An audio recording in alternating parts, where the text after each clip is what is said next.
नमस्कार, TV9 मराठीमध्ये आपल्या सगळ्यांचं स्वागत। मी निखिला, पाहतोय देश महाराष्ट्र आणि महत्त्वाची बातमी लोकसभेचा कौल यावर आधारित महाराष्ट्र विधानसभेचा पोल। लोकसभेच्या निकालानुसार 288 पैकी 158 जागांवर महाविकास आघाडी पुढे आहे, तर लोकसभेच्या निकालानुसार महायुती फक्त 127 जागांवर आघाडीवर आहे।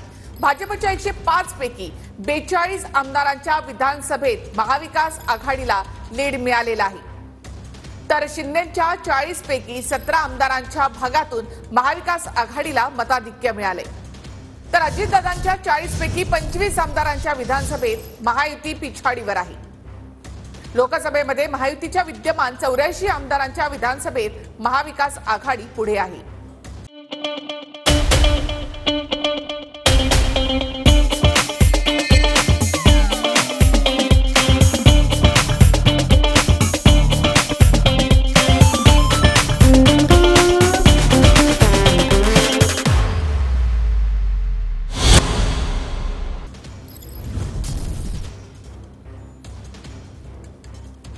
तर भाजपकडे 105 आमदार आहेत, मात्र 42 मतदारसंघामध्ये महाविकास आघाडी पुढे आहे।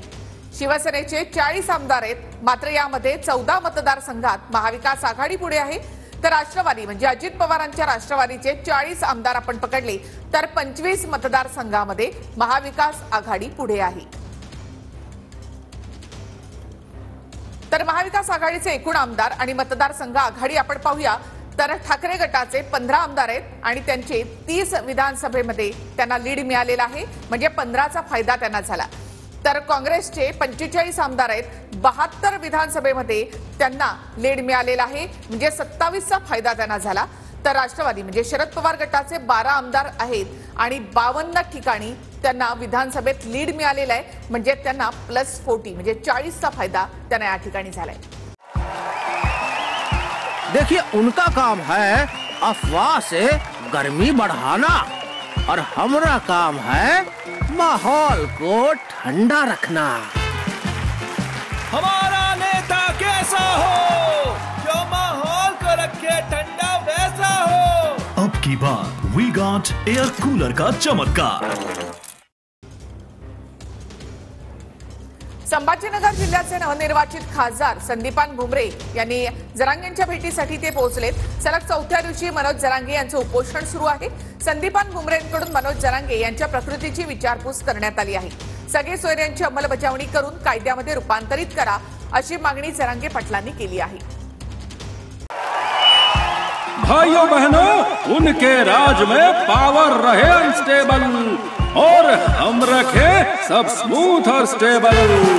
हमारा नेता कैसा हो जो स्टेबल पावर दे वैसा हो। अब की बार वी गॉट एसी स्टेबलाइजर का चमत्कार। अधिक माहिती आपण घेऊयात आमचे प्रतिनिधी संजय सरोदे यांच्याकडून। संजय, आता भुमरेंनी भेट घेतली, जरांगेंची समजूत काढण्याचा प्रयत्न करण्यात आलेला आहे, काय बोलणं झालं नेमकं दोघांमध्ये? नक्कीच आपण बघू शकता की जरांगे पाटलांचा आज उपोषण आता म्हणजे आमरण उपोषणाचा 4था दिवस आहे आणि त्यांची आज परिस्थिती खालावलेली आहे आणि सरकारच्या वतीने आतापर्यंत त्यांना कोणी भेटायला आलं नव्हतं, परंतु आज नवनिर्वाचित खासदार जे शिंदे गटाचे आहेत, ते या शिवसेनेचे आहेत, ते भेटायला या ठिकाणी आलेले आहेत आणि ते जरांगे पाटलाशी संवाद साधण्याचा प्रयत्न करत आहेत, परंतु जरांगे पाटलांची तब्येत खालावल्यामुळे त्यांचा संवाद होऊ शकत नाही। जरांगे पाटलांच्या उशाला बसून संदीपान भुमरे ही वाट बघतायत की जरांगे पाटलांशी केव्हा संवाद होईल आणि त्यांच्यामध्ये काय चर्चा होती आपल्याला नक्कीच ऐकायला मिळेल। परंतु जरांगे पाटलांची जी मागणी आहे, सगळ्या सोयऱ्यांची मागणी आहे, त्याची अंमलबजावणी करून कायद्यात रूपांतर करावं। तसेच ज्या मंत्रालयासह राज्यभरात मराठा आंदोलकावर गुन्हे दाखल झालेले आहेत, उनका बैकअप सिर्फ कल तक और हमारा चांद तक। हमारा नेता कैसा हो जो नॉन स्टॉप बैकअप दे वैसा हो। अब की बार वी गॉट इन्वर्टर बैटरी का चमत्कार। ते गुन्हे परत घ्यावे अशाच मूळ मागण्या जरांगे पाटलांच्या आहेत। त्यांच्या मागण्यासाठी जरांगे पाटील आंतरराज्य सराटीमध्ये उपोषणाला बसलेले आहेत आणि त्यांचा उपोषणाचा 4था दिवस आहे, परंतु आज खऱ्या अर्थानं सरकारचा कुठेतरी एक प्रतिनिधी या ठिकाणी आलाय आणि जरांगे पाटलांसोबत कुठेतरी संवाद साधण्याचा प्रयत्न होतोय, म्हणजे कुठेतरी उपोषणाच्या ज्या मागण्या आहेत त्याच्यावर कुठेतरी सरकार चर्चेसाठी पुढे येते असं आपल्याला या ठिकाणी दिसून येतं। धन्यवाद संजय। एकूणच माहितीबद्दल तर भुमरेंकडून जरांगेंच्या प्रकृतीची विचारपूस करण्यात आलेली आहे, त्यांची समजूत काढण्याचा प्रयत्न करण्यात आलेला आहे। आणखी एक आजची महत्वाची बातमी आपण पाहूयात. बीडचे खासदार बजरंग सोनावणे यांनी अजित पवारांना फोन केला असं अमोल मिटकरींनी म्हटलंय. मला पदरात घ्या असं सोनावणे अजितदादांना म्हणाले असतील असं मिटकरी म्हणतायत. राष्ट्रवादीचे आमदार अमोल मिटकरी यांनी हा मोठा दावा केलाय. ट्विटच्या माध्यमातून मला एक गोष्ट महाराष्ट्राच्या समोर आणायची आहे की तळागाळातले शोषिताचे, वंचिताचे, शेतकऱ्याचे, कष्टकऱ्याचे, ऊसतोड कामगाराचे हे जे काही महत्त्वाचे प्रश्न आहेत हे सोडवण्याला महाराष्ट्रात एकच नेता सक्षम आहे. ही प्रत्येकाची भावना आहे. त्या नेत्याचं नाव आहे अजितदादा. आणि म्हणून सकाळी आज देवगिरीवर एका संबंधित जे मी ट्विट केलंय त्या नेत्यांचा फोन आला आणि तो फोन साखर कारखान्याच्या संदर्भात होता. मात्र त्या माध्यमातून असं पण असू शकतं की आता मला पदरात घ्या कारण माझं पुढचं भविष्य काही फारसं त्या गटात सुरक्षित आहे असं वाटत नाही. तर विधान परिषदेच्या संदर्भात उद्धव ठाकरेंना फोन केला होता मात्र त्यांच्याशी संपर्क झाला नाही असं नाना पटोलेंनी म्हटलं. ठाकरे गटाकडून विधान परिषदेच्या 4ही जागांवर उमेदवार जाहीर करण्यात आले आहेत. ठाकरे गटाने परस्पर उमेदवार दिल्यामुळे काँग्रेसमध्ये नाराजी आहे. दरम्यान चर्चा केल्यानंतर मार्ग निघू शकतो अशी प्रतिक्रिया अंबादास दानवे यांनी दिली आहे. आज नाहीतर उद्या आम्ही बसून या जागांचं जो काही वाद निर्माण झालेला आहे तो वाद संपुष्टात येईल असा माझा विश्वास आहे. नाना भाऊ, तुम्ही जी मागणी केली आहे त्या मागणी प्रकरणामध्ये उद्धव ठाकरेंनी आतापर्यंत त्याचा निर्णय घ्यायला पाहिजे होता, परंतु अशा प्रकारचा निर्णय घेताना पाहायला मिळत नाही. याचा अर्थ त्यांची भूमिका ही ताकद आहे की त्यांना माघार घ्यायची. बघू आता त्यांची काय भूमिका आहे ती अजून स्पष्ट आहे. आज अजून आमचा जो वेळ आहे, उद्या अजून आमचा जो 3 वाजेपर्यंतचा वेळ आहे ती तेव्हापर्यंत कळेल. फोनवर तुम्ही संपर्क साधण्याचा प्रयत्न केला होता पण त्यांनी संपर्कात नाही आले.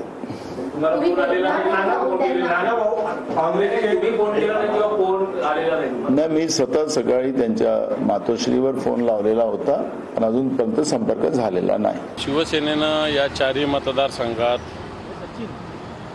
नोंदणी मोठ्या प्रमाणावर केलेली आहे. शिवसेनेची एक संघटनात्मक ताकद आहे. मागच्या सुद्धा शिवसेना लढलेली होती आणि म्हणून 4ही ठिकाणी शिवसेनेने उमेदवार उभे केलेले आहेत. परंतु या संदर्भात निश्चित बोलणी होऊ शकते. सामंजस्याने हा सगळा विषय मार्गी लागू शकतो असं मी तुम्हाला स्पष्टपणे सांगतो. नाना पटोलेंना आमचे प्रवक्ते उत्तर देतील असं आदित्य ठाकरेंनी म्हटलं. नाना पटोलेंच्या वक्तव्यावर आदित्य ठाकरे यांनी ही प्रतिक्रिया दिली आहे. नाना पटोलेंनी एक आरोप केलेला आहे की विधान परिषद निवडणुकीमध्ये 4ही उमेदवार शिवसेनेनं नाही, मला वाटतं त्यांना आमचे प्रवक्ते उत्तर देतील. विनोद तावडेंना भविष्यात मोठी जबाबदारी मिळणार असल्याचा दावा चंद्रकांत पाटलांनी केला आहे. तर दुसरीकडे भाजपच्या राष्ट्रीय अध्यक्षांचं नाव आरएसएसच्या मुख्यालयामध्ये ठरणार अशी सूत्रांची माहिती आहे. राष्ट्रीय अध्यक्षपदासाठी ओम माथुर, सुनील बन्सल यांचं नाव चर्चेत आहे. तर आरएसएस कधीच राष्ट्रीय अध्यक्ष ठरवत नाही असं मुनगंटीवार यांनी म्हटलंय. विनोदजी तावडे हे एक कर्तृत्ववान व्यक्तिमत्व आहे. जिथे पाठवू त्या ठिकाणी यश कसं मिळेल यासाठी सगळा बारकाव्याने ते प्रयत्न करतात. म्हणजे महाराष्ट्रामध्ये 95ला ते सरचिटणीस झाले, लगेच 4 वर्षांनी मुंबईचे अध्यक्ष झाले आणि आताही ऑल इंडिया सेक्रेटरी म्हणून गेले, ऑल इंडिया जनरल सेक्रेटरी झाले. आणि आपण टीव्हीवरून पाहतो की आज सगळा पक्ष चालवण्यामध्ये त्यांची मोठी भूमिका आहे आणि त्यामुळे केंद्र ठरवेल त्यांना काय द्यायचं. खूप ऑप्शन्स हे त्यांच्या बाबतीमध्ये चर्चिले जात आहेत. ते काहीही झाले तर मोठेच होतील आणि त्यामुळे मला खूप आनंद होईल. मला याबद्दल माहिती असू शकणार नाही. मी विनोद तावडेंशी स्वतः बोललो पण तावडेजी सुद्धा मी विचारलं त्यांना की तुमचं नाव आहे का. तावडेजींनी सांगितलं की अजून पक्षामध्ये सिनियर लोक आहेत. आरएसएस कधीच राष्ट्रीय अध्यक्ष कोण असावा अशा गोष्टींमध्ये आरएसएस फक्त चांगलं व्यक्तिमत्व घडून राजकारणामध्ये त्यांनी देशसेवा करावी एवढा भाव घेऊन काम करते. आणि आपल्याला मी निश्चितपणे सांगेल की व्यक्तीवर आरएसएस कधीच प्रेम करत नाही, विचारावर प्रेम करते. मोठी जबाबदारी मिळू शकेल याच्याबद्दल आक्षेप असण्याचं कारणच नाही. कारण विनोद तावडेजींनी आपलं कर्तृत्व केंद्रात जाऊन सिद्ध केलं आहे. वर्षभरापासून मणिपूर शांतीची वाट पाहत आहे असं मोहन भागवतांनी म्हटलं. प्राथमिकता देऊन मणिपूरबाबत विचार करणं हे कर्तव्य असल्याचं मोहन भागवतांनी म्हटलंय. मोहन भागवत यांनी सरकारला खडे बोल देखील सुनावले आहेत. जगह जगह और समाज में कलह ये नहीं चलता. अब 1 साल से मणिपुर शांति की राह देख रहा है. उसके पहले 10 साल शांत रहा, पुराना गन कल्चर समाप्त हो गया ऐसा लगा, और अचानक जो कलह वहां पर उपज गया या उपजाया गया, उसकी आग में अभी तक जल रहा है, त्राही त्राही कर रहा है। कौन उस पर ध्यान देगा? प्राथमिकता देके उसका विचार करना हे कर्तव्य आहे। चुकीचा प्रचार केला, संघाचा वापर केला गेला यामध्ये, या निवडणुकीमध्ये मोहन भागवत म्हणतात। मग तुम्ही तसं स्पष्टपणे सांगा, संघाचा आणि भारतीय जनता पक्षाचा संबंध नाही, जसं जे.पी. नड्डाने सांगितलेलं आहे। जे.पी. नड्डाने सांगितलंय आम्हाला संघाची गरज नाही, हे सरकार खाली घ्यायचा मोहन भागवतांना वाटत असेल, हे सरकार राष्ट्राच्या हिताचं नाहीये, राष्ट्राच्या अखंडतेच्या हिताचं नाही, तर मोहनराव भागवत साहेबांनी हे सरकार खाली खेचावं, त्यांच्यामध्ये तेवढी क्षमता आहे। पार्लमेंटमध्ये मणिपूरवरनं प्रचंड चर्चा झाली। परवा प्रशांत दादाही त्या मीटिंगला उपस्थित होते। परवा जी आमची वर्किंग कमिटी झाली किंवा काली नगरच्या सभेमध्ये या सगळ्याचा उल्लेख झाला। मणिपूर या देशाचा एक खूप महत्त्वाचा भाग आहे। तिथली जी महिला आहे, तिथले जी लहान मुलं आहेत, तिथले जे कर्तृत्ववान पुरुष आहेत ते भारतीय आहेत। जम्मूमध्ये परवा झाली, एकीकडे माननीय प्रधानमंत्रीजी तिसऱ्यांदा शपथ घेत होते आणि दुसरीकडे जम्मूमध्ये अतिरेक्यांचा हल्ला होत होता। हे प्रचंड वेदना देणाऱ्या गोष्टी आहेत। 400 पारच्या घोषणेमुळे लोकांना वाटलं काहीतरी गडबड होईल असं मत शिंदेनी व्यक्त केलंय। लोकसभा निवडणुकीत विरोधकांकडून चुकीचा प्रचार करण्यात आल्याचं एकनाथ शिंदेनी म्हटलंय। तर नाशिकमध्ये आम्हाला कांद्यानं रडवलं आणि मराठवाड्यामध्ये आम्हाला कापूस आणि सोयाबीनला फटका बसला असं शिंदेनी म्हटलंय। कुछ फॉल्स नैरेटिव सेट करने की वजह से ये कुछ जगह पर हमें नुकसान हुआ है। महाराष्ट्र में भी नुकसान हुआ है। संविधान बदलेंगे, ये होगा, रिजर्वेशन जाएगा, फलाना होगा, कुछ भी नहीं होने वाला था। लेकिन 400 पार वाला आंकड़ा जो है उसके वजह से लोगों के दिमाग में एकदम ऐसी बात हो गई कि ये सब आगे जाके कुछ गड़बड़ होगी। लेकिन मोदी जी को देश की सेवा करने वाले हैं। मोदी जी ने अपना जीवन जो देश को समर्पित किया है।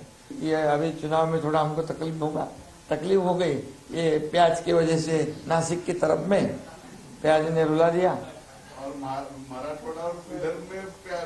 मराठवाड़ा और विदर्भ में सोयाबीन और कपास, इसके वजह से तकलीफ हो गई। दूध के लिए थोड़ा हमारी सरकार ने किया हुआ है। सोयाबीन और कपास के लिए भी हमने 4,500 करोड़ रुपए का प्रावधान किया है, लेकिन आचार संहिता लग गई तो उसको हम लोग अभी अमल में लाएंगे। लोकसभेच्या विजयाचा सेनापती जयंत पाटील असा उल्लेख राष्ट्रवादीच्या वर्धापन दिनाच्या जाहिरातीमध्ये करण्यात आलाय। तर सामान्य कार्यकर्त्यांमुळे लोकसभेत यश मिळालं, एका नेत्यामुळे हे यश मिळालेलं नाही असं वक्तव्य राष्ट्रवादीच्या वर्धापन दिन मेळाव्यात रोहित पवारांनी केलं आहे। तर काही तक्रार असेल तर पवारांच्या कानात सांगा, जाहीर बोलू नका असा सल्ला जयंत पाटलांनी दिला आहे। त्या काळामध्ये काही लोक म्हणतील, नाही तर मी सुद्धा कदाचित म्हणेल, मी किंग मेकर आहे, मी सेनापती आहे। अहो, 1-2 सेनापतीचं हे काम नव्हतं। महाराष्ट्रामध्ये असणाऱ्या तुमच्या सारख्या सामान्य त्या ठिकाणी जे कार्यकर्ते त्यांच्यामुळे हा यश मिळालेले, कुणी एका दुसऱ्या नेत्यामुळे नाही। आणि पवार साहेबांनी जे कष्ट या वयामध्ये घेतले, याच्यामुळे खऱ्या अर्थाने आपल्याला हे यश मिळालेलं आहे। मी पक्षाचा अध्यक्ष आहे, माझे महिने अनेकांनी मोजून झालेले आहेत। आता माझे महिने 4 महिने मोजू नका, मी करतो व्यवस्थित। आणि जाहीर ट्विटरवर वगैरे बोलायचं जरा बंद करा। काय असेल ते शरद पवार साहेबांना, जयंत पाटलांची तक्रार जाऊन करा। शरद पवार 2 कानाखाली मारतील आमच्या, नाही तर काय करतील तो त्यांचा निर्णय, पण जाहीर बोलू नका। पक्ष हा महाराष्ट्रातल्या लाखो लोकांची संपत्ती आहे, कुणा एकाची संपत्ती नाहीये। मनसे, अजित पवार गट आणि शिंदे गट हे तिन्ही पक्ष सुपाऱ्या घेऊन तयार झाले, तसा घणाघात संजय राऊतांनी अजित पवार गट, शिंदे गट आणि मनसेवर केलाय। तर शिवसेना संपवण्यासाठी राऊतांनी पवारांकडून सुपारी घेतली होती असा पलटवार नरेश मस्केंनी केलाय। अजित पवार, एकनाथ शिंदे, राज ठाकरे यांचे पक्ष आहेत। या पक्षाला जानच नाहीये, ओढून ताणून बनवलेले पक्ष आहेत। हे सगळे सुपाऱ्या घेऊन निर्माण झालेले पक्ष आहेत। तिन्ही पक्ष एका भयातून निर्माण झालेले पक्ष आहेत। आणि त्यांना जे काम दिलेलं आहे की शिवसेना आणि शरद पवार साहेबांचे राष्ट्रवादी काँग्रेस यांच्यावरती हल्ले करा, त्यांना कमजोर करा, या त्यांना तिघांना दिलेल्या सुपाऱ्या आहेत. आणि त्या सुपाऱ्या त्यांनी यासाठी स्वीकारल्यात, नाहीतर आम्ही तुम्हाला तुरुंगात पाठवू, ईडी सीबीआयचा वापर करू. त्यातून निर्माण झालेल्या पक्षांनी अस्वस्थ कशा करता व्हायचं? तुम्हाला दिलेली ड्युटी जी आहे ते तुम्ही पूर्ण करा, पार करा. संजय राऊतांनी ही पवार साहेबांची, शरद पवार साहेबांची सुपारी घेऊन शिवसेना संपवण्याचं काम, बाळासाहेबांचा विचार संपवण्याचं ते काम करत होते. मोठे एकनाथ शिंदे साहेबांसारखं नेतृत्व उभं राहिलं आणि त्यांची ती सुपारी यशस्वी होऊन दिली नाही. त्यामुळे त्यांनी कुणाबद्दल बोलावं, सुपारीची भाषा कुणाच्या संदर्भात करावी, संजय राऊतांनी कुणा संदर्भात बोलावं? ज्या आमदारांच्या जीवावरती ते निवडून आलेले आहेत, जर ते आमदार सुपारीबाज आहेत तर द्या ना राजीनामा. त्यांच्या मतांवर आपण निवडून आलेले आहात आणि तुम्ही त्यांना राजीनामा द्या ना. तुम्ही त्यांना सुपारीबाज म्हणता, मग सुपारीबाज आमदारांच्या जीवावरती निवडून आलेली खासदारकी कशाला तुम्ही घेऊन फिरताय? बारामतीमध्ये नणंद भावजाईच्या लढतीनंतर आता काका पुतण्यामध्ये लढत होणार का अशी चर्चा रंगू लागली आहे.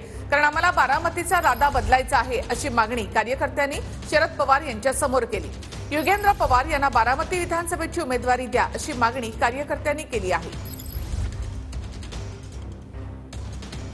दुसरा उमेदवार कोणच नाहीये, दादांनाच उमेदवारी मिळावी एवढी इच्छा आहे.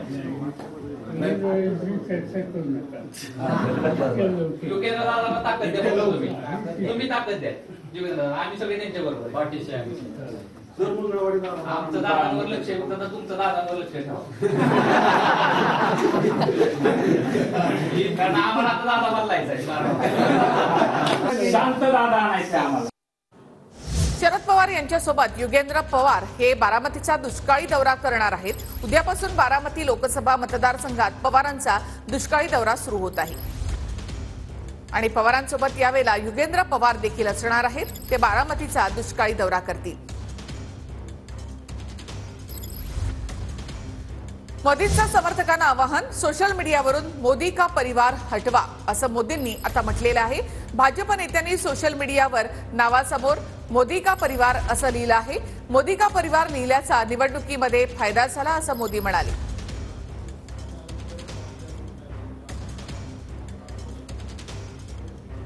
मोदींचं काय ट्विट आहे ते आपण पाहूया. निवडणूक प्रचारावेळी भारतभरातील लोकांनी माझ्याबद्दल त्यांच्या सोशल मीडियावर मोदी का परिवार असा उल्लेख केला. त्यातून मला खूप बळ मिळालं. लोकांनी एनडीएला सलग तिसऱ्यांदा बहुमत दिलं. हा एक प्रकारचा विक्रम आहे. आपण सर्व एक कुटुंब आहोत हा संदेश प्रभावीपणे पोहोचवल्यामुळे मी पुन्हा एकदा भारतातील लोकांचे आभार मानतो. माझी विनंती आहे की आता तुम्ही आपल्या सोशल मीडियावरून मोदी का परिवार हे नाव बदला. भारताच्या प्रगतीसाठी झटणारा एक परिवार या नात्याने आपला संबंध मजबूत आणि अतूट आहे.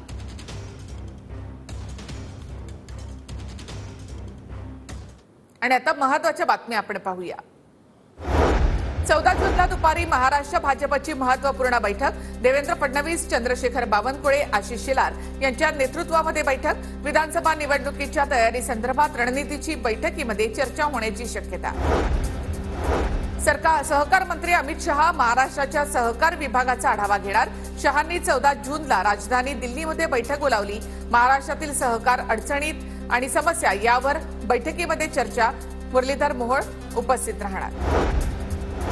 धनंजय मुंडे आणि सुरेश धस यांच्यामुळेच मी खासदार झालो. बीडचे खासदार बजरंग सोनवणे यांचं वक्तव्य. सोनवणे यांनी दोघांचेही आभार मानले. राज्याच्या मंत्रिमंडळ विस्तारामध्ये आम्हाला सुद्धा स्थान द्या. सदाभाऊ खोत यांची मागणी. तर आयाराम गयाराम यांचे लाड किती पुरवावेत याला निर्बंध गरजेचे. सदाभाऊ खोत यांचा भाजपला सल्ला.